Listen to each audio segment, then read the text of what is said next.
আগামীকাল দেশের অধিকাংশ জায়গায় অস্থায়ীভাবে দমকা হাওয়া সহ হালকা থেকে মাঝারি ধরনের বজ্রপাত বৃষ্টি হতে পারে। সেই সঙ্গে দেশের কোথাও কোথাও মাঝারি ধরনের ভারী থেকে অতি ভারী বর্ষণ হতে পারে। এদিন সারা দেশে দিন এবং রাতের তাপমাত্রা প্রায় অপরিবর্তিত থাকতে পারে। নে আবহাওয়ার সংবাদ তো শোনা হয়ে গেল, এখন আর রেডিও শুনে লাভ নেই। কালকে থেকে ভারী বৃষ্টিপাত হওয়ার সম্ভাবনা আছে। আরে আমরা তো বেঁচে গেছি, আগে সব ফসল কেটে ঘরে তুলে ফেলেছি। হ্যাঁ গো হ্যাঁ, আমার তো আরও এক সপ্তাহ আগে ফসল উঠে গেছে, কিন্তু তাকিয়ে দেখো মাঠে প্রায় অর্ধেক লোকের পাকা ধান রয়ে গেছে। কাল থেকে যদি ভারী বৃষ্টি হয় তাহলে তো মানুষের বিপদের কোনো শেষ থাকবে না গো। তাই তো দেখছি রে, কিন্তু মানুষ তো একদিনের মধ্যে কি করে তাদের ফসল ঘরে নেবে বল দেখি। মানুষ এবার ফসল নিয়ে ভালোই কাড্ডায় পড়বে, বুঝলি। হ্যাঁ গো, মানুষের আর কি করবার আছে বলো, বিধাতা যা করবার তা তো করবেন। এখন সবাই মিলে বিধাতার কাছে প্রার্থনা করা ছাড়া তো আর কিছু করবার নেই, তাই না? এক কাজ করি, সবাইকে ডাক দিয়ে বৃষ্টির পূর্বাভাস জানিয়ে দিই, তাহলে সবাই সতর্ক হয়ে যাবে। সতর্ক হয়েও খুব একটা লাভ হবে বলে মনে হয় না। তারপরেও দেখ, মানুষকে ডেকে যদি কোনো উপকার হয় এতে করে, তবে তো বেশ ভালোই হবে। শোনো শোনো শোনো, সবাই যার যার কাজ ফেলে রেখে এইদিকে এসো, সবার জন্য একটা বিশেষ খবর আছে। সবাই এক্ষুনি নিজেদের কাজ রেখে এদিকে এসো। বাবারে বাবা, তোর গলা নাকি হ্যান্ড মাইক? এত জোরে চেঁচিয়ে একবারে কানে তালা ফাটিয়ে দিলি দেখছি। ও আমার পারিবারিক গুণ চাচা, আমাদের বংশের সবারই এগুণ আছে। আমাদের জোরে কথা বলতে মাইক লাগে না। কি গো কাকা, কি হয়েছে? ডাক দিলে যে? কি সুখের সুসংবাদ শুনবার জন্য নাকি দুঃখের দুঃসংবাদের জন্য? বলো বলো, তাড়াতাড়ি বলো, মাঠে মেলা কাজ পড়ে আছে। আগামীকাল থেকে ভারী বৃষ্টির সম্ভাবনা আছে। তাড়াতাড়ি তোমাদের ফসল কেটে ঘরে নিয়ে যাও, তা না হলে মহা বিপদ। কি জ্বালা, কি জ্বালা! এই 2 বিঘা পাকা ধান এক বেলাতে কি করে কেটে বাড়িতে নিয়ে যাব বলো দেখি? আর না নিতে পারলে তো ফসল নষ্ট হয়ে যাবে গো। পাকা ধান বৃষ্টির পানি পেলেছে, আর পাওনা হবে না সে ধান। যাও যাও, সবাই পকেট থেকে টাকা খসিয়ে হাটে গিয়ে কামলা নিয়ে এসে কাজে লাগাও, যদি তোমাদের ধান বাঁচাতে চাও তবে। হ্যাঁ গো হ্যাঁ, তাই করি, সবাই তাই করি। তাছাড়া যে আর উপায় নাই। এত কষ্টের ফসল যে করি হোক না কেন, বাঁচাতে তো হবেই।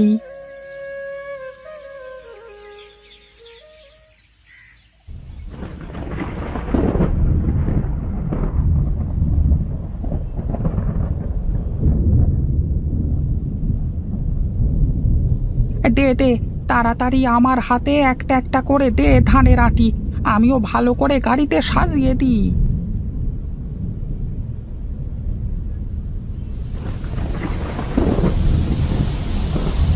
এই রে, জোরে বৃষ্টি শুরু হয়ে গেল যে, এই তাড়াতাড়ি করে ধানগুলো নিয়ে বাড়িতে চল।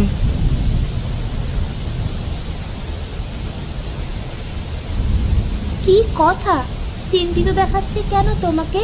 কি হয়েছে? সেই মাঠ থেকে এসে এখানে যে বসেছো, তারপর তো আর কোনো কথাবার্তা কিছুই বলছো না আমার সাথে। কথাবার্তা কিভাবে বলবো গিন্নি? মাঠে অর্ধেকের বেশি পাকা ধান রয়ে গেছে। এমনিতেই আমাদের জমিটা অনেক নিচু। শুধু আমাদের জমিটা না, মাঠটাই তো অনেক নিচু জায়গায়। হালকা বৃষ্টি হলেও ওখানে অনেক পানি বেঁধে থাকে। পাকা ধানের মধ্যে যদি পানি বেঁধে থাকে তাহলে তো ধানগুলো সব নষ্ট হয়ে যাবে। চিন্তা করে আর কি করবে বলো? যা হবার তা তো হবেই। এত চিন্তা করে শরীর খারাপ করে কোনো লাভ আছে বলো? বিধাতা বিপদ দিয়েছেন, বিধাতাই উদ্ধার করবেন। তুমি এত চিন্তা করো না তো, দেখবে সব ঠিক হয়ে যাবে। ঘরে গিয়ে খাবে নাকি এখানে খাবার আনবো বলো? সেই সকালবেলা থেকে তো তোমার নাওয়া খাওয়া সব বন্ধ হয়ে গেছে। না গিন্নি না, এখন খাবো না। বৃষ্টি থামলে তারপরে মাঠে গিয়ে মাঠের কি অবস্থা দেখে তারপর খাবার খাবো। এখন আমার কোনো কিছু ভালো লাগছে না।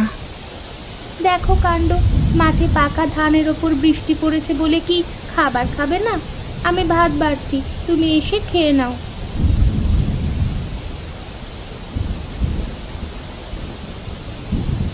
কোথায় গো, তাড়াতাড়ি এসো, খেয়ে নাও। তুমি খেলে আমি একটু স্নান করতে যাব। তাড়াতাড়ি এসো, আমার অনেক কাজ পড়ে আছে। না, এই মেয়েটাকে নিয়ে আর পারি না। গিন্নিটা দিন দিন এত জিদ্দি হচ্ছে না, যা বলবে তা করিয়েই সারবে।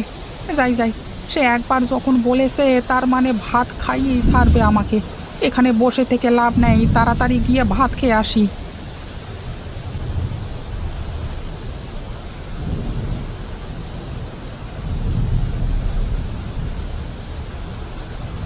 ওই দেখো, এই খাবার ঘরের জানালা দিয়ে দেখা যাচ্ছে বাইরে বৃষ্টির ফোঁটা অনেকটা কমে এসে। আমি ছাতাটা নিয়ে গিয়ে দেখে আসি মাঠে পানি জমে গেছে কিনা। যদি মাঠে পানি জমে না যায় তাহলে তো বেঁচে গেলাম, আর পানি জমে গেলে তো সব শেষ গো। আচ্ছা ঠিক আছে, যাও যাও, তাড়াতাড়ি ফিরে আসবে কিন্তু। মাঠে গিয়ে আবার এই বৃষ্টি কাদার মধ্যে কাজ শুরু করে দিও না, তাহলে আবার অসুস্থ হয়ে পড়বে। তখন আমাকে আবার কাজ কাম সব ছেড়ে দিয়ে তোমার সেবা যত্নে লেগে পড়তে হবে। আচ্ছা আচ্ছা ঠিক আছে, আমি মাঠের দিকে গেলাম। মাঠে গিয়ে শুধু মাঠের অবস্থাটা দেখি চলে আসবো, বেশি দেরি হবে না আমার।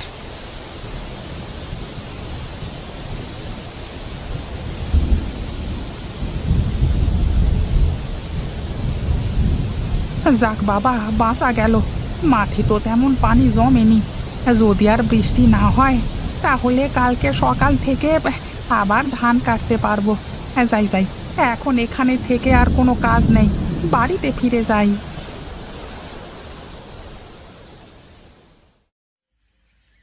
আরে সে কি, বাড়ির উঠানে এত পানি জমে আছে কেন? রাতে কি বৃষ্টি হয়েছে তাহলে? ইস, কি ঘুমটাই না ঘুমিয়েছি, যে রাতে বৃষ্টি হয়েছে সেটাও টের পাইনি। গিন্নি, ও গিন্নি, কোথায় গেলে গো? তাড়াতাড়ি এদিকে এসে শুনে যাও। হ্যাঁ বলো, কি হয়েছে? সকাল সকাল উঠে চেঁচামেচি করছো কেন? খাবার খাবে? খাবার দেবো তোমাকে। আরে না গিন্নি, বাড়ির উঠানে পানি জমে আছে দেখছি। রাতে খুব বৃষ্টি হয়েছে নাকি? হ্যাঁ হ্যাঁ, রাতে তো প্রচন্ড বৃষ্টি হয়েছে। শুনলাম মাঠ ঘাট সব নাকি তলিয়ে গেছে। ফসলের মাথা পর্যন্ত দেখা যাচ্ছে না, এত পানি হয়েছে নাকি। হায় হায় হায় হায়, আমার কি সর্বনাশ হয়ে গেল। এখন আমি কি করব?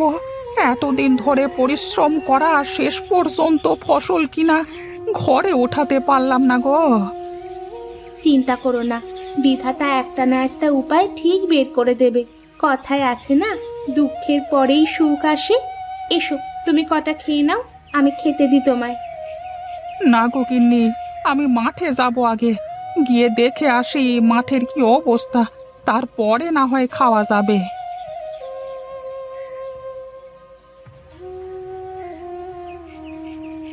আরে রামু কাকা, তুমি এখানে বসে আছো যে, মাঠের দিকে যাবে না? কিছু জানো না নাকি? মাঠে গিয়ে কি আর হবে, সব তো শেষ হয়ে গেল। মাঠ ঘাট নাকি সব তলিয়ে গেছে, ফসল কাটবো কি করে? এবার ভারী লোকসান হয়ে গেল। আরে যেটা হয়ে গেছে তুমি এখনো সেটা নিয়ে পড়ে আছো কেন বলো তো? আরে যেটা হচ্ছে সেটার কোনো খবর নেই তোমার কাছে? কেন, কি হয়েছে আবার? আরে কাকা, কালকে সারা রাত ধরে ভারী বর্ষার ফলে মানুষের পুকুর ভেসে সব মাছ মাঠে উঠে গেছে। আরে মাঠের মধ্যে মাজা সমান পানি বেঁধে গেছে, তার মধ্যেই বিশাল বিশাল বড় বড় রুই কাতলা মাছ হচ্ছে, বুঝলে? বলো কি গো, সত্যি নাকি মাছ হচ্ছে? তাহলে তো যেতেই হচ্ছে দেখছি। গিন্নি, ঘর থেকে থুরকুসটা দাও তো দেখি।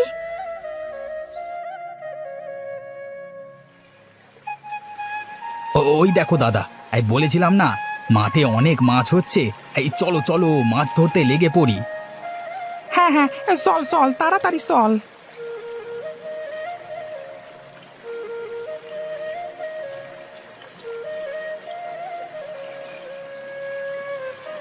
আরে কানাই, তা থাক রে, আমি গেলাম। ওরে বাবা, মাছে আমার হাঁড়ি ভর্তি হয়ে গেছে। আচ্ছা আচ্ছা ঠিক আছে, যাও যাও, আমি আর কটা মাছ মেরে তারপর আসবো।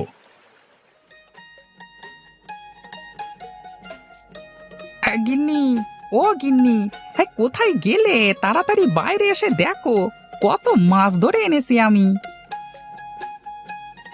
ওরে বাবা রে বাবা, কত মাছ পেয়েছো তুমি! সব তো বিশাল বড় বড় মাছ দেখছি। এত মাছ তো আমরা খেতে পারবো না, সব মাছ তো নষ্ট হয়ে যাবে গো। তাহলে একটা কাজ করি, এত বড় বড় মাছের খুব ভালো দাম হবে গিন্নি। এই বাজারে গিয়ে মাছগুলো বিক্রি করে আসি। ফসলে যে লোকসান হয়েছে, মাছ বেচে সেই টাকা উঠে যাবে।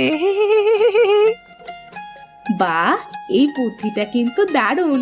তুমি এক কাজ করো, বড় বড় দুটো মাছ বাড়িতে রেখে দিয়ে সব মাছ বাজারে বিক্রি করে দিয়ে এসো। আচ্ছা আচ্ছা, ঠিক আছে ঠিক আছে, হ্যাঁ তাই করি।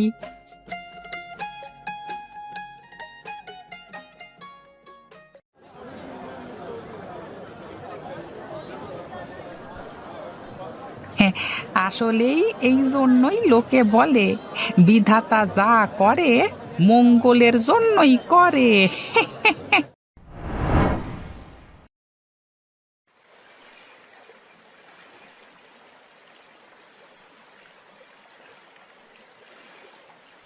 এই চুলো আছে গো, চুলো! মাটির চুলো আছে গো, মাটির চুলো!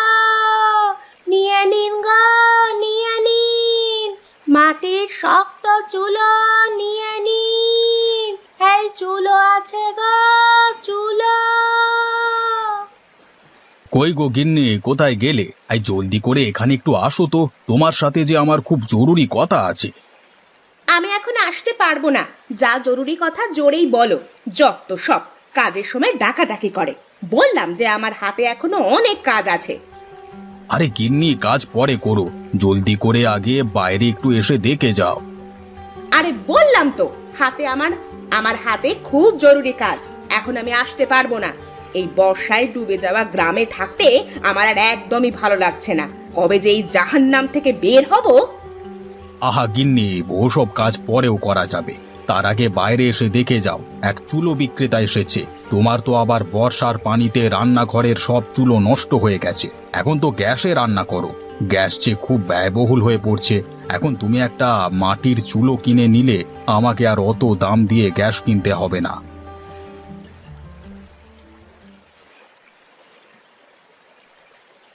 ওই দেখো, এক মহিলা বর্ষার পানিতে হেঁটে হেঁটে মাটির চুলো বিক্রি করছে। তুমি এক্ষুনি একটা চুলো কিনে রাখো, বলা তো যায় না কখন আবার তোমার ওই গ্যাস শেষ হয়ে যায়। হ্যাঁ হ্যাঁ, আমাকে তো এখন গ্রামে মাটির চুলোতেই রান্না করতে হবে।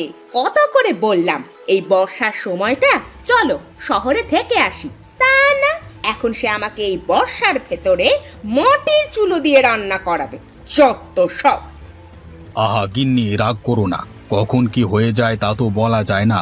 তাই তো তোমাকে একটা মাটির চুলো কিনে দিচ্ছি। তাহলে ডাক দিচ্ছি তাকে। এই যে, এইদিকে আসুন, আমাদের একটি চুলো লাগবে। এই তো আসছি বাবু, একটু অপেক্ষা করুন। একটা মাটির চুলোর দাম যেন কত বলছিলেন? এই চুলো আমি 100 টাকা করে বিক্রি করি, আপনি আমাকে 10 টাকা কম দিয়েন সাহেব। আচ্ছা ঠিক আছে গিন্নি, তুমি একটা মাটির চুলো নিয়ে রাখো, আমি তাকে টাকা দিচ্ছি।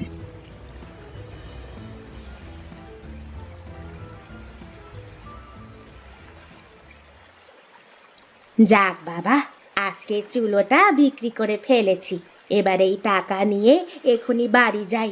এভাবে প্রতিদিন আমি একটা দুটো করে চুলো বিক্রি করতে পারলে খুব ভালো হবে। বর্ষার দিনে সবাই তো আর বাইরে ঘরে রান্না করতে পারে না। হঠাৎ করে গ্রামে যে কি হলো, চারিদিকে বন্যার পানিতে একেবারে তলিয়ে যাচ্ছে। সে যাই হোক, এখন থেকে আমাকে আরো বেশি বেশি চুলো বানাতে হবে। এরপরে যাদের বাড়ি রান্নাঘর ডুবে গেছে তাদের কাছে গিয়ে বিক্রি করতে হবে।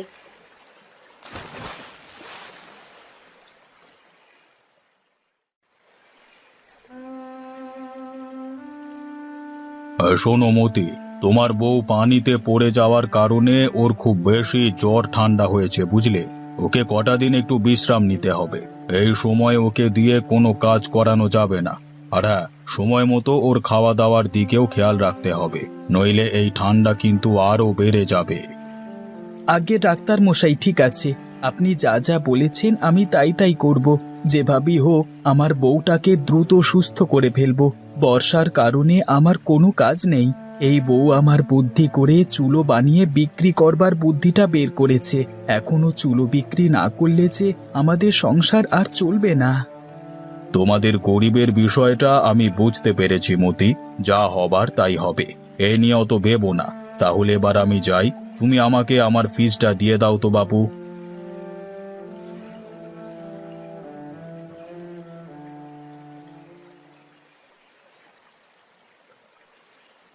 ওগো, কোথায় তুমি? এদিকে একটু এসো তো।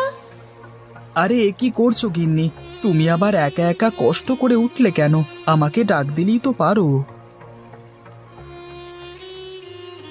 এই সামান্য একটা বিষয়ের জন্য তোমাকে আবার কেন ডাক দিব? আসলে আমার খুব খিদে পেয়েছিল, তাই তোমাকে ডাকছিলাম। এই তো আমি তোমার জন্য সকালের খাবার নিয়ে এসেছি। এখন তুমি বসে বসে সকালের খাবারটা খেয়ে নাও, আর আমি এখনই বাজারে গিয়ে তোমার জন্য ভালো ভালো দেখে মাছ মাংস যা পাচ্ছি তাই নিয়ে আসছি। কেন গো, আজ হঠাৎ মাছ মাংস তুমি আনতে যাবে কেন? আজকে আমাদের বাড়িতে কোনো মেহমান আসবে নাকি গো? আমাদের বাড়িতে মেহমান আসবে?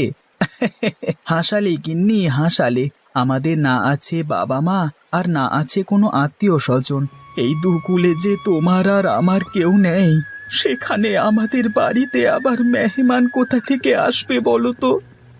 তাহলে যে তুমি এত বাজার করতে চাচ্ছ? সে তুমি বুঝবে না। আসলে আমি তোমার জন্য মাছ মাংস আনতে যাচ্ছি, কারণ তুমি যে অসুস্থ। তোমাকে এই সময়ে ভালো মন্দ খেতে হবে, নইলে যে তুমি সুস্থ হতে পারবে না। তাই বলে আমরা তো আর মাছ মাংস খেতে পারি না গো। আমরা তো খুবই গরিব। এভাবে সামান্য অসুস্থতায় মাছ মাংস খাওয়া তো আর আমাদের মানায় না গো। ওরকম করে বলো না গিন্নি। মাছ মাংসের কোথাও তো লেখা নেই যে এগুলো শুধু ধনীরাই খেতে পারবে। ধনী গরিব সবাই মাছ মাংস খেতে পারে। তুমি আমার সাথে আর কথা বাড়িও না। এখন জলদি করে তুমি সকালের খাবারটা খেয়ে নাও, আর আমি এক্ষুনি বাজার থেকে আসছি।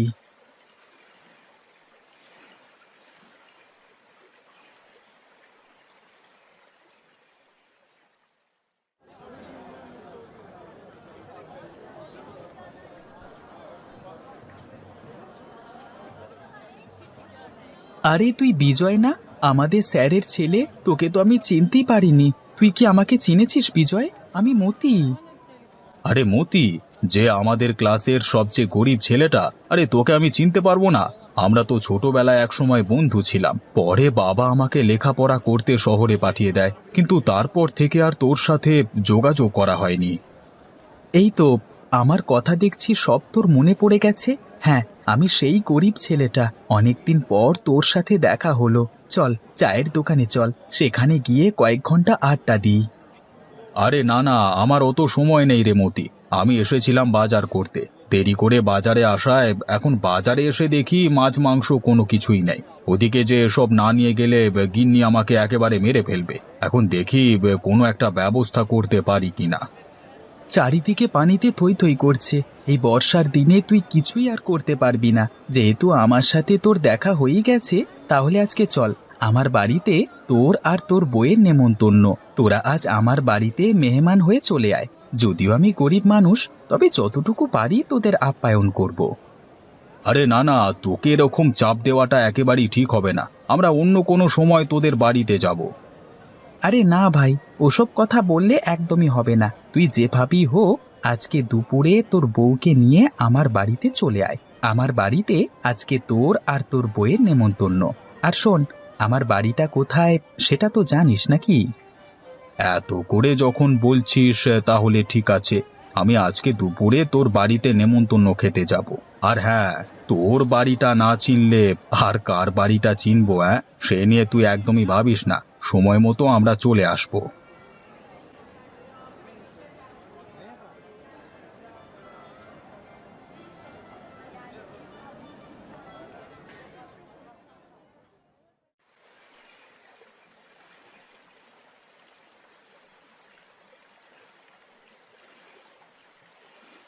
আরে ও গিন্নি, তোমার হলো নাকি?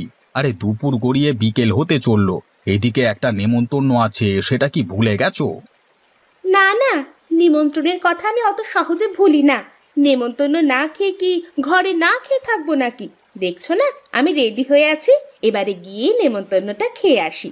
গিয়ে দেখি তোমার কোন গরিব বন্ধু আমাদের নেমন্তন্ন খেতে ডেকেছে। এভাবে বলো না গিন্নি, হাজার হলেও ও আমার ছোটবেলার বন্ধু। সেখানে গিয়ে দয়া করে তুমি এসব কথা বলো না, এতে যে ওরা কষ্ট পাবে। আমরা হলাম এই গ্রামের সবচেয়ে ধনী, আমাদের সাথে যদি ভালো ব্যবহার না করে তাহলে আমরাও কাউকে ছাড় দিয়ে কথা বলবো না। হ্যাঁ, এটা তুমি মাথায় রেখো।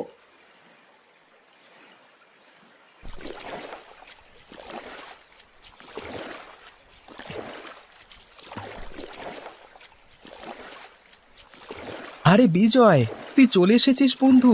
আয় আয়, জলদি করে আয়। হ্যাঁ হ্যাঁ বন্ধু, চল। গিন্নি চলো, ভেতরে চলো। হ্যাঁ হ্যাঁ চলো, ভেতরে চলো, গিয়ে দেখি কি কি ডাল আর ভাত রান্না করেছে।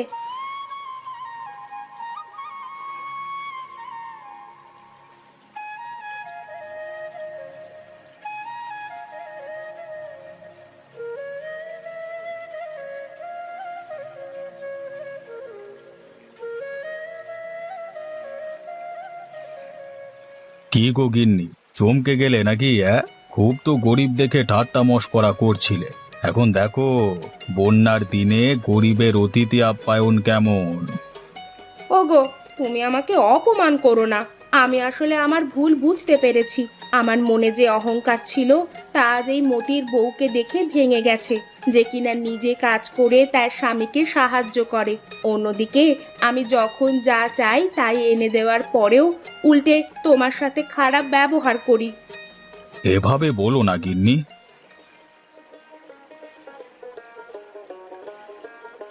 তো বন্ধু বিজয়, এবার খাওয়া শুরু করো। আমরা গরিব মানুষ, বন্যার ভেতরে আপনাদের অতিথি হিসাবে পেয়ে আমরা খুবই খুশি। আমরাও অনেক খুশি হয়েছি আপনাদের নেমন্তন্ন পেয়ে। একদিন আপনারাও আমাদের বাড়িতে নেমন্তন্ন খেতে যাবেন।